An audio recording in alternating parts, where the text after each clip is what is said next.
Hey everybody, and welcome back to the Human Resource Machine. We still have the optimization of 3 sort to do. And I forget which optimization we need. Shoot, I actually forget which optimization we need. We need number of lines of code, that's the one that we need. So we need to do this in the fewest number of lines of code as possible. So, I forget what the number is, but we can figure it out. So we need to come up with something that actually loops easily.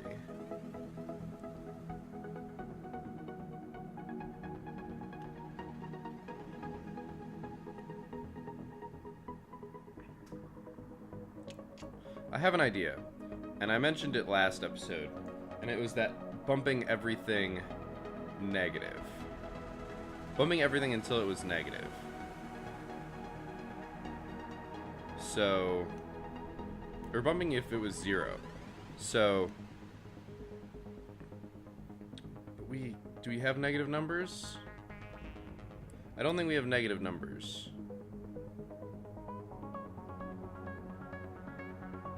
I could be wrong. I just don't remember. I don't think we do. So, I guess I can't really do that. It'd be nice if I could do that. But it's not really worth doing. So, I wish we still had our old solution, but I cleared it because I'm silly. So, presuming that the negative thing works, let's try it. Let's try it. So,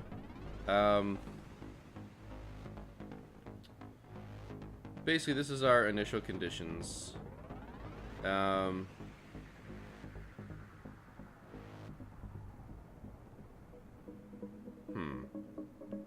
I see a 0, so 0 is totally possible. Actually, we can run through this, and I can look at all of the... Okay, we do have negative numbers, so this isn't going to work. Alright, I can dream. So negative numbers aren't going to be a thing, which is unfortunate. From smallest to largest, so...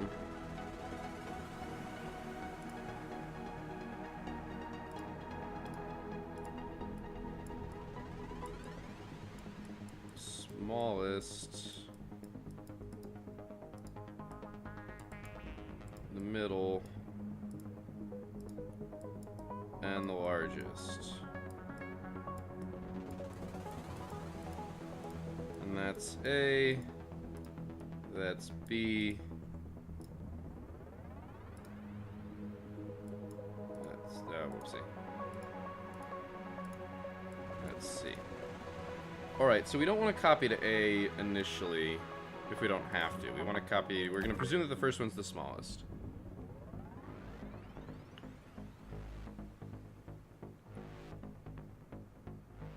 Do we want to do that, or do we want to assume it's the middle? So here's the thing, these are actually going to change purpose. So I'm actually not going to use them. Because here's what I want to do. So, see, we need to do something that's as generic as possible is the thing.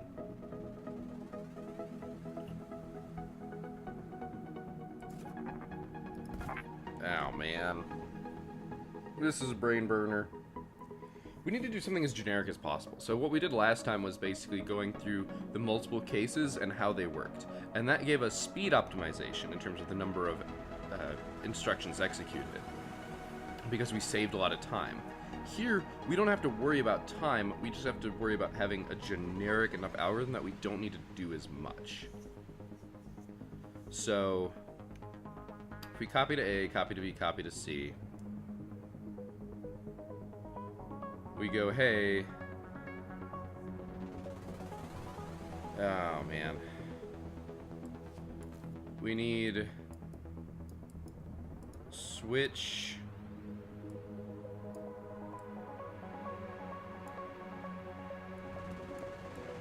A and B, and we need switch B and C. So, basically, in the grand scheme of things,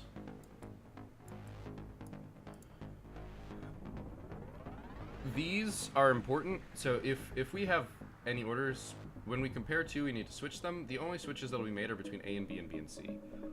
The problem is that these are going to be really hard. Actually, no, they won't. They won't. So switching A is going to be... Whoopsie.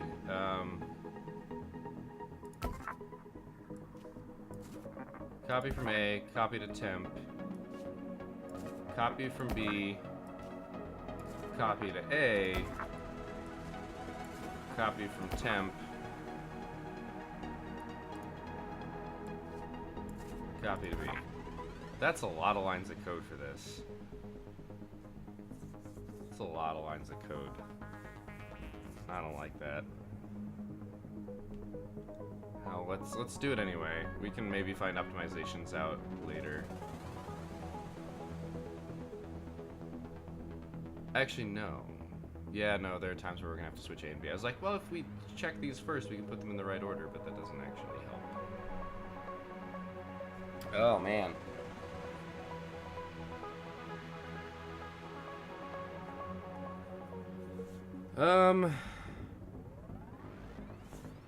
I'm starting to not like this, but...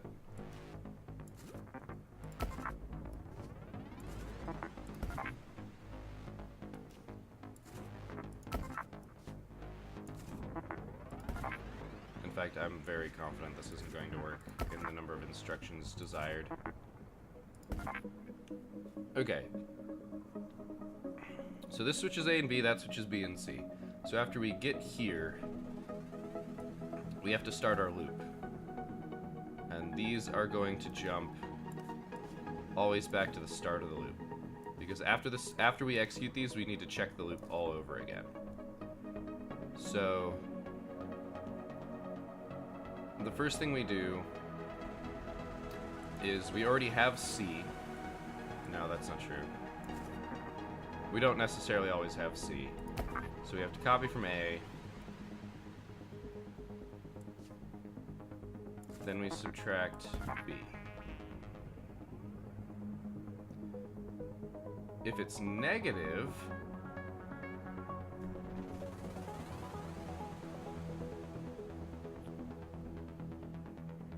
that means A is bigger.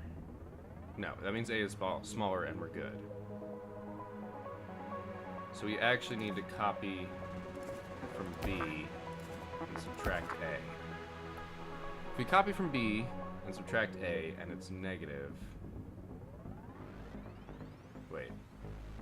This is really bad. I'm forgetting how the instruction actually works. So if this is 2 and this is 1, and it's 1, 2, copy from A, subtract A, then it's positive. Okay, right, A is bigger if it's negative. So if it's negative, we need to switch A and B. If it's not, we copy from C.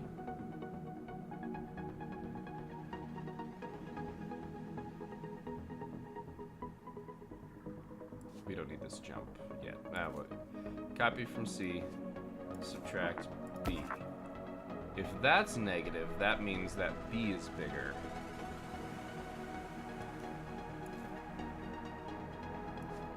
Which means we need to switch B and C.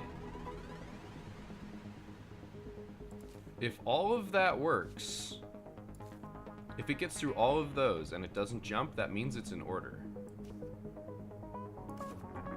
Which means we copy from A, copy from B, copy from C. I think this works. It works very generically, but it works. So let's watch it, shall we?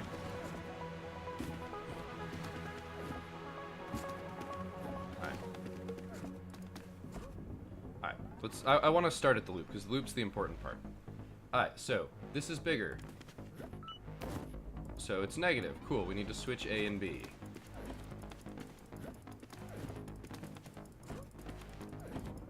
You're going to notice this is going to take a very large number of instructions, but we've narrowed it down quite a bit. So, then we copy from B and subtract A.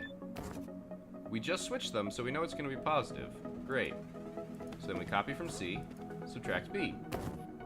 It's negative, so then we switch them.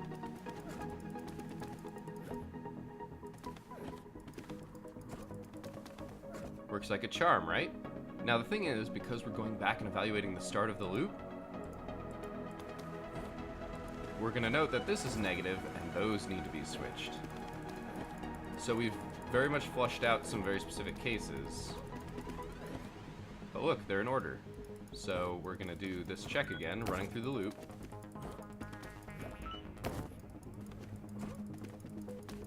And then we're going to outbox everything. So you've noticed that even though we're doing a relatively complex operation, it's broken down into multiple checks that will slowly move things up. This is really close to what I would consider a bubble sort. It's kind of a reverse bubble sort because we're sorting the other direction. We're sorting the other direction because of the style of the instructions that we have. If we had a jump if positive, we could bubble up, like actually do what's more accurately a bubble sort. But it's very instruction heavy, or it's very like execution of instructions heavy, but overall is relatively light. Now I think we're a little bit long in terms of instructions. We're at 33, so there might be some optimizations we can put in here. We're gonna have to find out, unfortunately. So yeah. But this should work all the way through.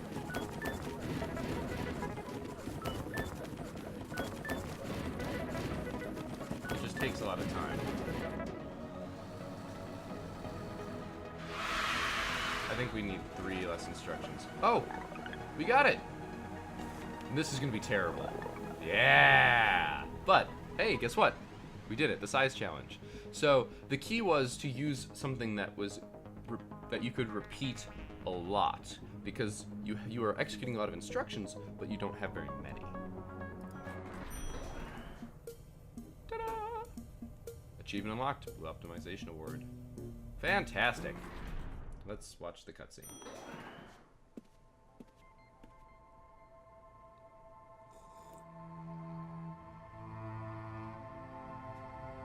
It's very dark. I mean, it's midnight coffee, so...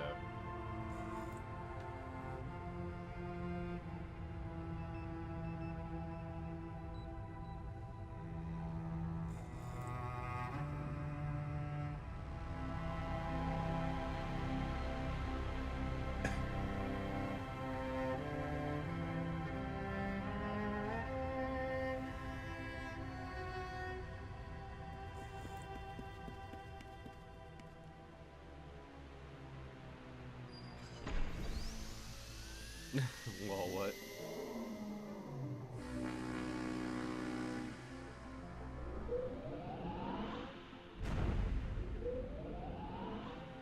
That's kind of random. Giant robot eye. And a bunch of other, presumably giant robot eyes.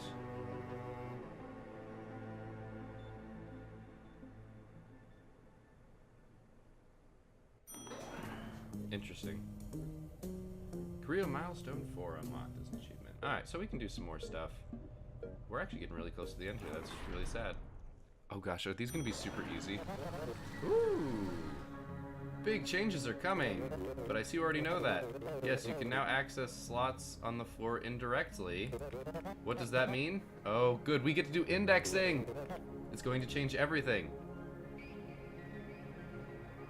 Imagine each thing in the inbox is an address, and each address refers to a tile 0 to 9 on the floor. Your task: for each address in the inbox, pick up the letter at that address and outbox it. Congratulations, you can now access tiles on the floor indirectly. Observe this example to see how it works, compared to what you've seen so far. Okay, this is fantastic. I love this.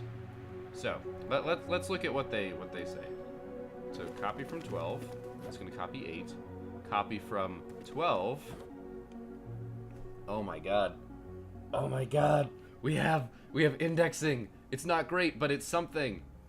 Oh god, we can use bump to create loops.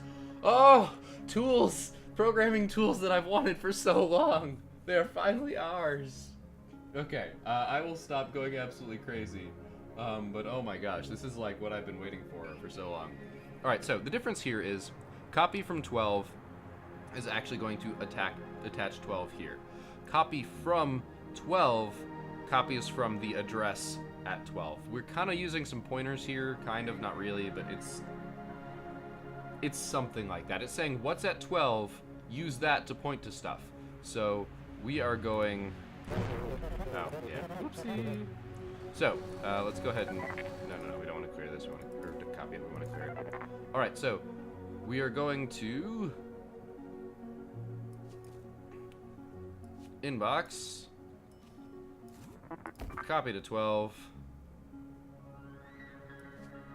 copy from 12, outbox.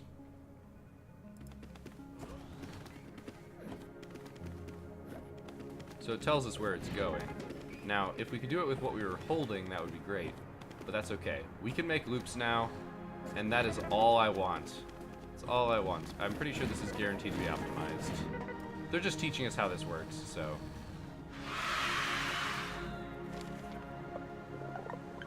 Ta-da. Ta-da. There was no way to do that in any other way. Oh my. Special covert assignment. Management is requesting strings from the floor. Let's just process the strings and not read or discuss what they say. It would be impolite to read messages intended for someone else, and forbidden. Alright, each thing in the inbox is an address of a tile on the floor. For each address provided in the inbox, outbox, the requested... Sorry. For each address provided in the inbox, outbox the requested item for the following... from the floor, and all following items on the floor until you reach a 0. So, we're going to be using 0 indexes, basically. So, this is actually going to be really easy, but I'm okay with that. So, we're going to inbox. We're going to copy that to 24. And here's the fun part. Here is the fun part.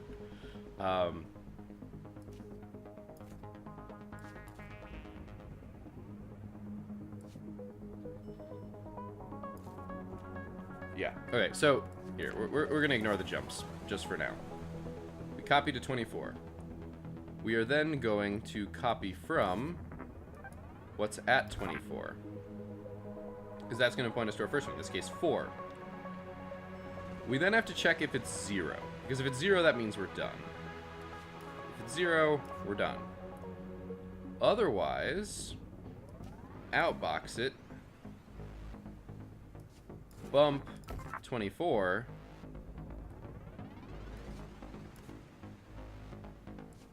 and then go back to here. This should work just fine. Actually, we'll do this. Copy it to 24. We'll debug through it to start. Then copy from 24. I love that it draws that line there. It makes it very clear as to what it's doing. We outbox it. Cool. We then bump 24 up. We copy from 24. What's at 24? We bump it again. Copy from 24. Oh look, it's a 0. So we go to the next one.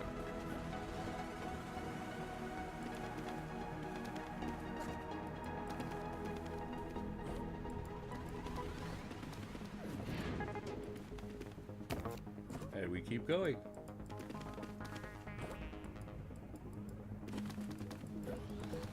Do you see how this is working? Okay, so we're gonna do some speed up here. Because I want to see what this says. The target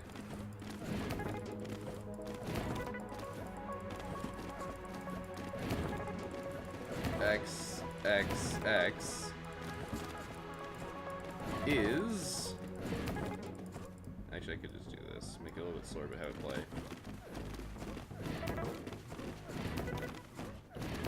Is awake. X, X, X. Take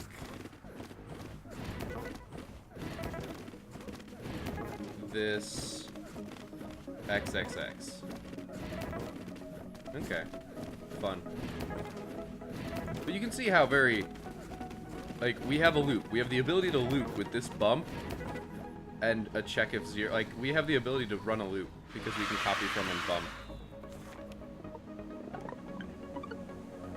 And this is going to match exactly. 203. Wow. That was a lot. String. Oh, goody. We're going to get to reverse a string. Ole! Yadat ya irawa. So, how are you today? Aha! Haha, okay, so seriously. Alright, for each zero terminated string in the inbox, reverse it and put the result in the outbox. Repeat. So, this is fun. This is really, really fun. Alright, so, I'm a little sad that we don't... Okay, I see how they want us to do this. So, we don't have the ability to just pick a number and, like, if I had a choice, I would put this here, the L there, and the D there, and work this, and then work this way, but we don't have the ability to just randomly pick numbers, and we don't have the way of checking length, so we're going to be dropping stuff in 0.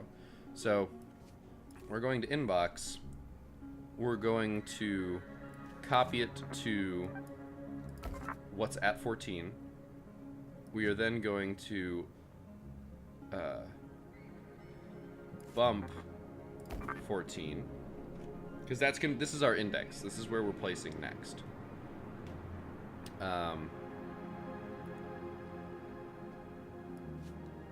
We then jump if 0. No.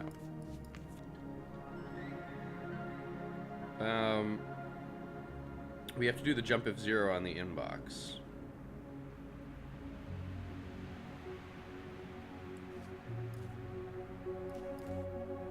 So if we inbox a 0, that means we're done. And we don't want to copy the 0. We don't want to copy the 0. So if we inbox a 0, we're done. And we'll deal with that in a second. Otherwise, we copy to 14, we bump 14, and we're just going to keep doing that. Inbox, copy to 14, bump 14. Right. This should successfully get old there and then do this. So when we jump if 0, that's our chance to reverse. So when we inbox 0, our index... So let's just check, because our index should be 2. 14 should be at 2. Here. Let's make this really easy. Yeah. Now we're doing a loop. I for index, usually. Alright, so let's watch this. We inbox. We put it in 0. We bump that. We jump. Put it in 1. Unfortunately, that arrow, it gets harder to see the faster we're going.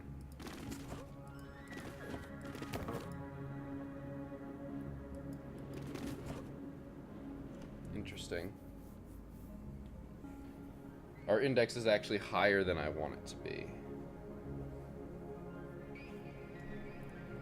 That's okay, though. We can deal with that. Alright, so and this is going to break here, because it's going to do nothing. So... But that means our index is actually 3, because we're bumping it here. So we actually need to bump down I. We actually need to bump down I before we do anything else. And then we copy from what's at I, and we outbox it. Then we have to bump I down again. And this is going to loop until I is negative.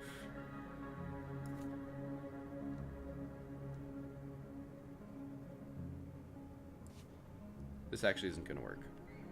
There's a reason for it. It's unfortunate, but we'll have to deal with it.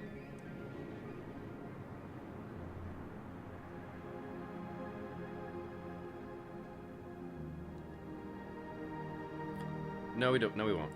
Here, we do this. Now we can jump if 0. But by wrapping that bump minus I in this loop, we bump first, then we copy, and that means that when we get to 0, that we know we're done because we've already copied and outboxed whatever's in 0. And that's the hard part, because if it goes negative, then we end up here with a negative I, which we don't want. We need I to be 0. Index out of bounds. Alright, so let me show you how this works. So we inbox. This is going to be really simple because they picked a short one. We copy it to I. We bump I. Copy it to I. Bump I. We inbox. Oh, it's a 0. So let's bump I down to 1. We copy from that. We outbox it. Oh.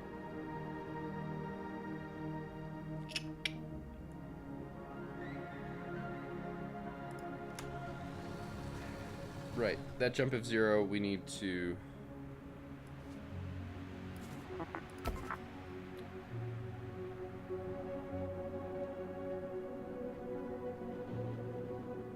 Yeah. Yep. Alright,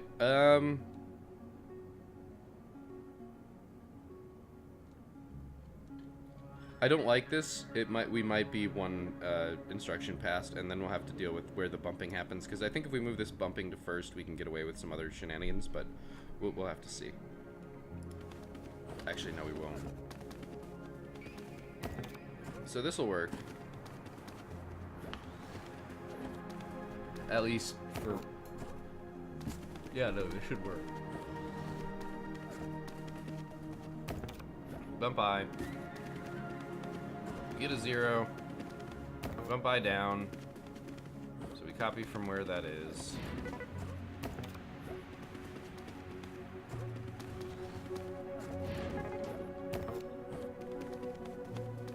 Because we want to know what it is before we bump it.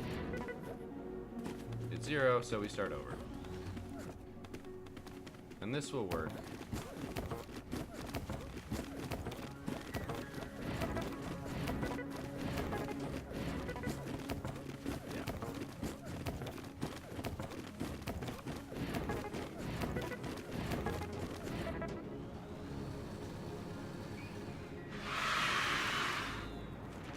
Oh no, 11 or fewer commands. We got it on the nose.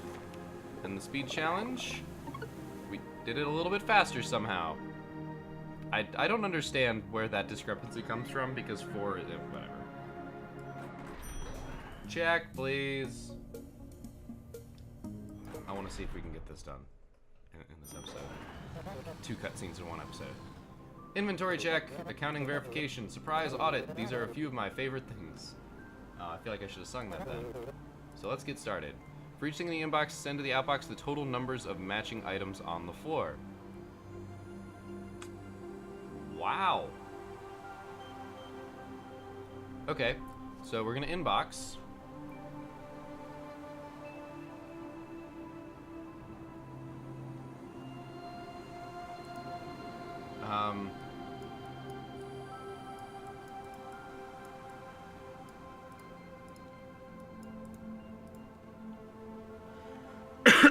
Alright. We need to copy to thing. And then...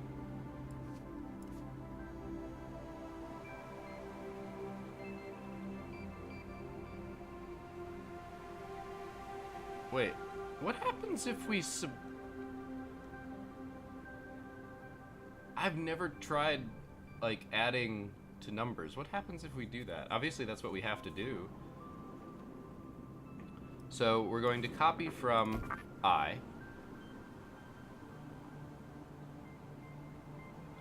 If it's a 0, we know we're at the end. So we'll use that to get out. We'll deal with that in a bit.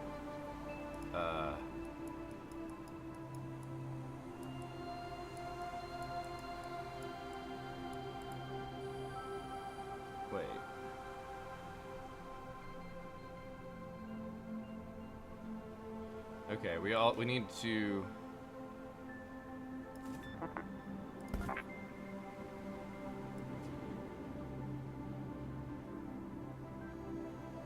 Wait, I can't make something 0. How do I make something 0? Like, I need to have a 0.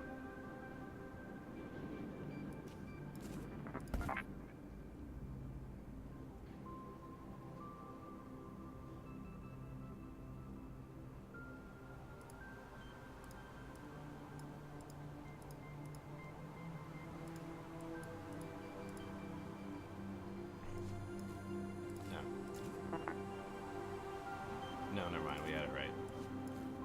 You copy from 0, copy that to I, and copy it to match. So we need zeros places. Then we inbox, we copy it to thing. So we copy from what's at our index. If it's 0, i.e. if we get all the way to here, we're in trouble, but that's okay. Well, it means we're done. If not, we subtract thing. If it's 0, we matched, so bump the number of matches.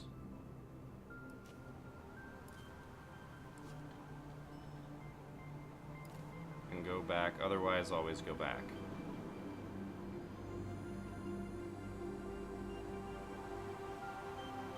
If this is 0,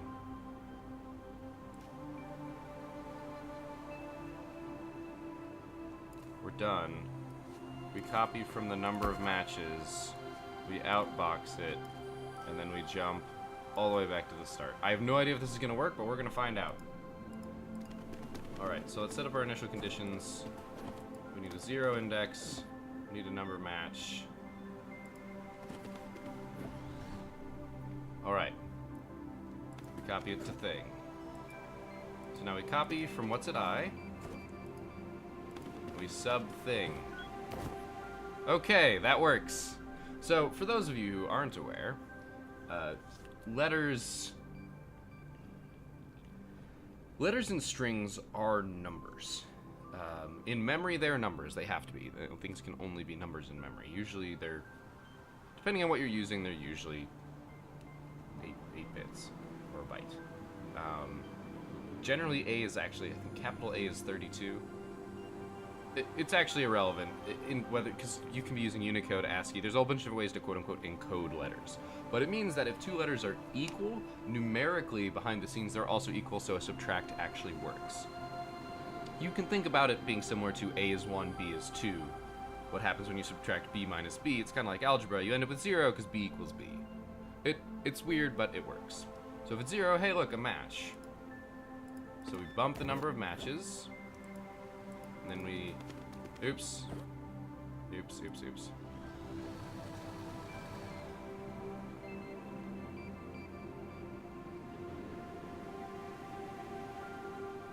Damn. We need to bump I.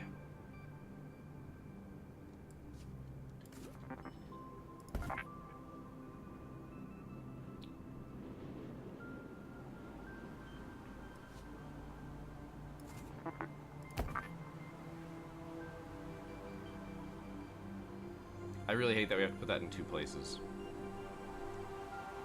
Alright, let's go back to this. Alright. Copy from I. Subtract thing. Oh look, it's terribly negative. We bump I. Copy from I.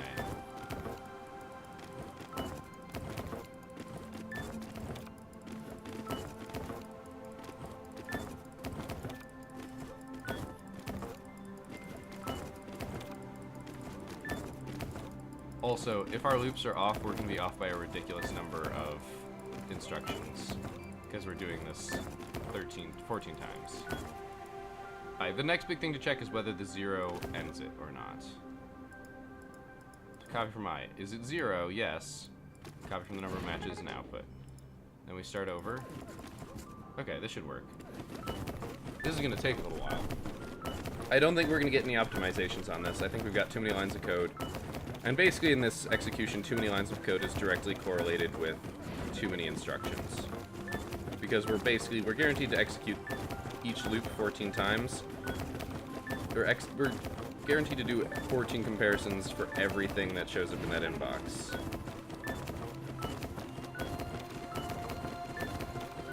And I don't think there's a more efficient way of doing it.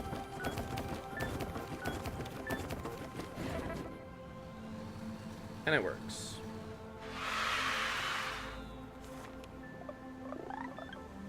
Yep, you've got one extra command. But we did the speed challenge exactly correctly. That's dumb, and makes me want to fix this. So where's our extra command? I guarantee you it's the bump I. What's actually really funny is, we should really do this. Because this makes us hit our inbox 3 instructions early. If I were to run this, we would get 390 out of 393. Because doing which order we do these in doesn't matter, because we're immediately copying from somewhere else.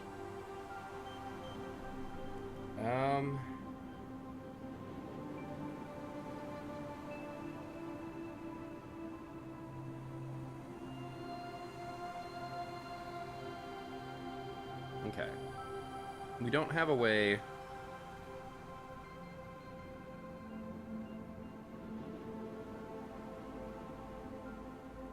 Okay, when we jump to here...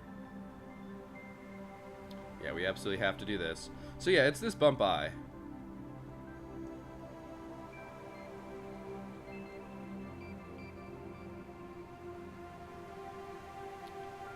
There's a way we can do it, but the only way... That's funny. Alright, so the thing is, if we subtract thing, we have to have a jump if 0.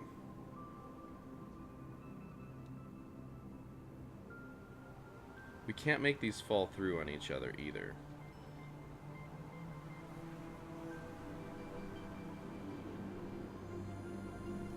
There's no way to accomplish it.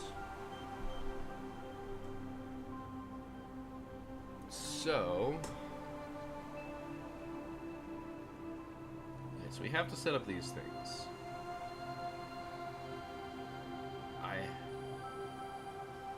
Right, we have to copy from 0 and put it in I and the number of matches.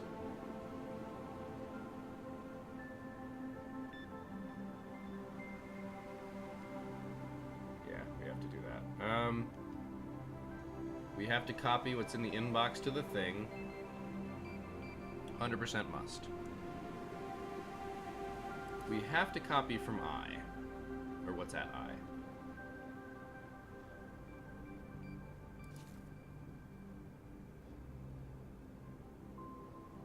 Okay, if it's a 0, we don't care, we do that.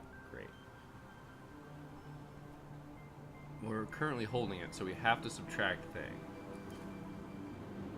And then we have to jump if 0. So the thing is, we can make this work if, we can add a bump I before all of this if we put a bump negative I right there, which saves us a bunch of instructions. See, watch.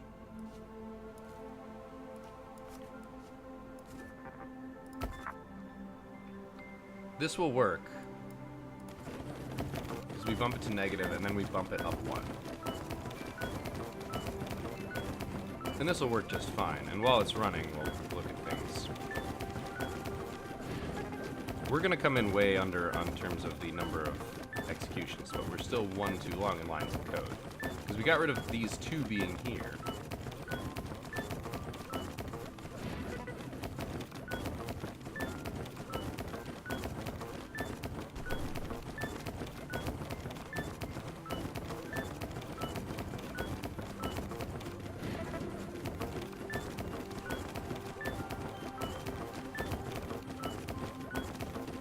I have a really terrible idea.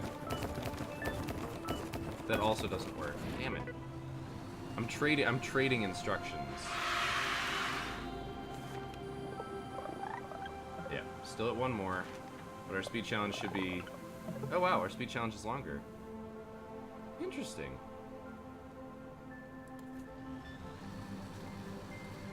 Oh yeah, it is just a little bit longer. The thing is, I can think of some other silly things that we can do. Like...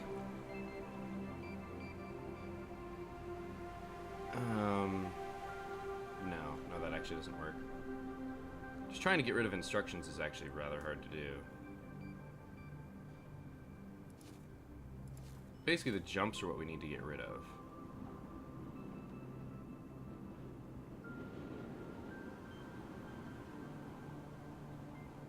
Which means we want one of these jumps to be able to fall back, because we got two jumps right here. Like, this jump is absolutely necessary. This jump is absolutely necessary. And this jump is also absolutely necessary.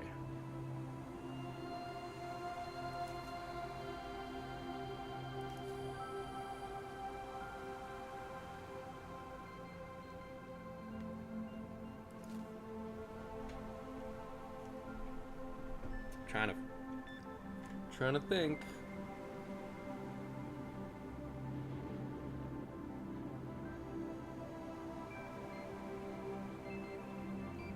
No, we're already running so long on this episode.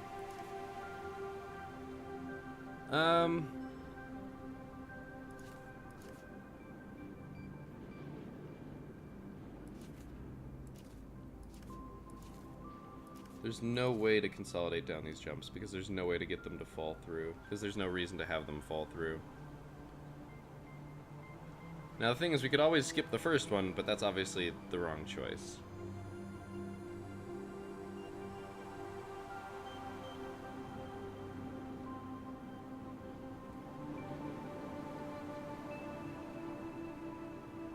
I don't know if having the bump I there and the bump negative I there... It's not actually saving us anything, but...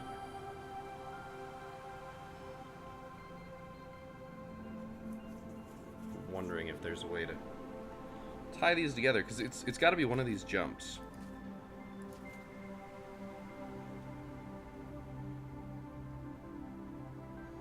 Because if it's positive or negative, it doesn't matter. Because it could be either. It's only if it's 0 does it matter.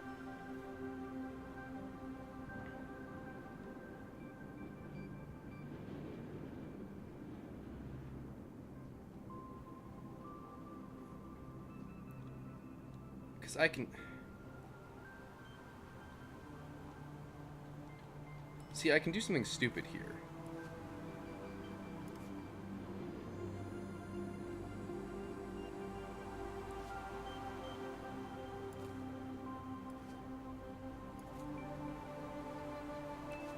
But now all we've done is move a jump.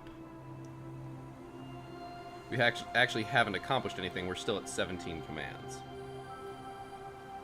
Because this has to jump over the match. Oh no. Oh no.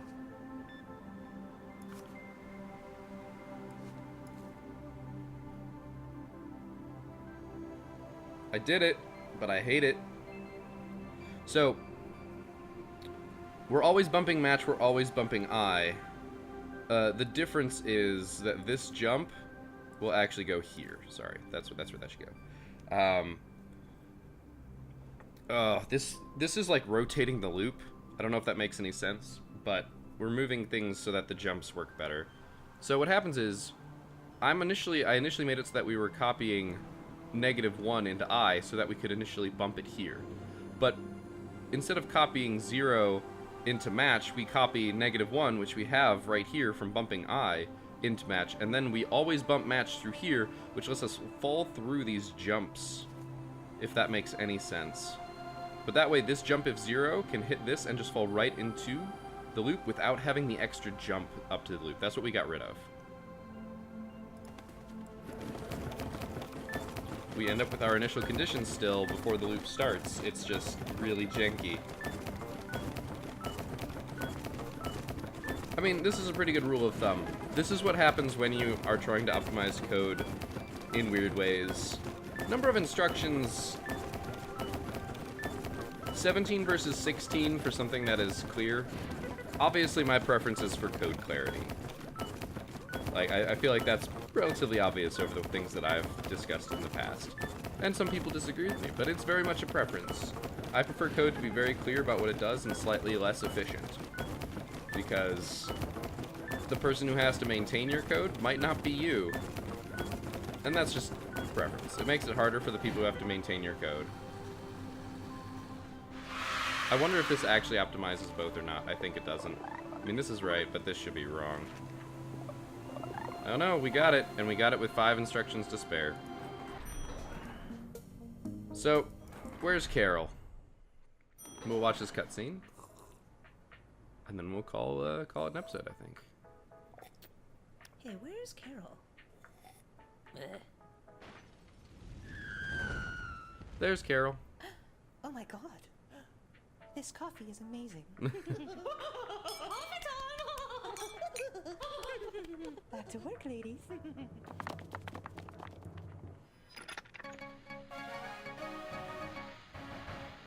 Breaking. Previous reports of machine army evaluate to false. Everything equals 100% fine. Whether within pleasant tolerance parameters or human skin layer, you're all going to be fine. Lovely. That's fantastic. All right, well, career milestone 5. We got two in one go. So we are down to 8 problems left. 8 problems left. So yeah, this has been a lot of fun. I hope you guys enjoyed this episode. Obviously, we went a little bit long because I finished the 1, 2, 3, 4, 5 puzzles. Technically 4.5. Nothing crazy. These were easy. These were very easy. This one was trivial. This one was also pretty much trivial. These got a little bit interesting, and that's what made I think made this episode pretty good. But that's me. So thank you all for watching. I'll say it for a second time because optimization is totally not a thing I care about.